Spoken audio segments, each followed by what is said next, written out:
अलमारी का भूत। गोंडल शहर में किराए के मकान में स्थायी हुए अनंत पेशे से शिक्षक हैं।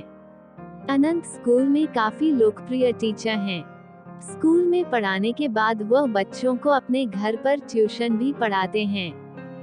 खैर, अब तो उनकी शादी हो चुकी है, पर जब वह कुंवारे थे तब उन्हें अपने किराए के घर में एक बेहद भयानक अनुभव हुआ था। एक शाम जब वह अपनी आराम कुर्सी पर बैठकर सुस्ता रहे थे, तभी अचानक उनकी अलमारी का दरवाजा अपने आप धड़ाम से खुल गया। इस आवाज से वह चौंक गए।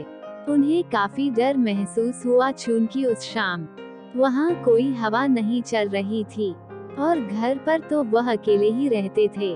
वह उठकर अलमारी का दरवाजा फिर से बंद कर कुर्सी की ओर जाने लगे।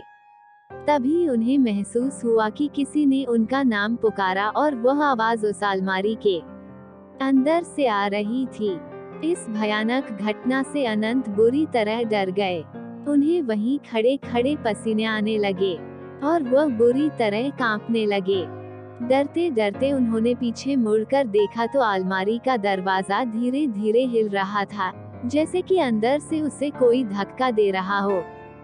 खौफ के मारे कांपते हुए अनंत थोड़ी देर वह अजीब नजारा देखते रहे।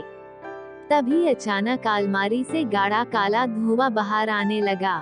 ये सब पारलौकिक घटनाएं देखकर अनंत की चीख निकल गई। अनंत दौड़कर घर के बाहर आ गए और सारी बातें अपने पड़ोसियों को बताने लगे।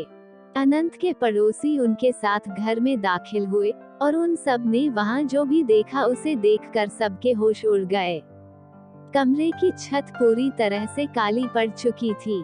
अलमारी के दोनों दरवाजे उखड़े हुए थे और सारा सामान नीचे जमीन पर बिखरा हुआ था।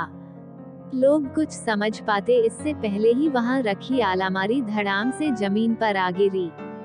अनंत के साथ साथ अब सभी लोग इस भूता अनुभव से घबरा गए और बाहर की तरफ भागे।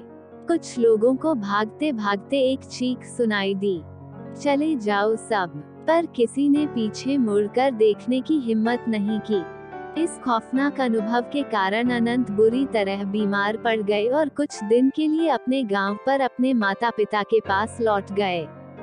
जब वो गोंडल वापस लौटे तो कभी उस घर में वापस नहीं गए और किसी और मोहल्ले में रहने लगे। क्या थी इस खौफनाक घटना की वजह? मोहल्ले में रहने वाले बुजुर्गों से पता चला कि वो मकान अंग्रेजों के जमाने की बनी एक हवेली को तोड़कर बनाया गया था।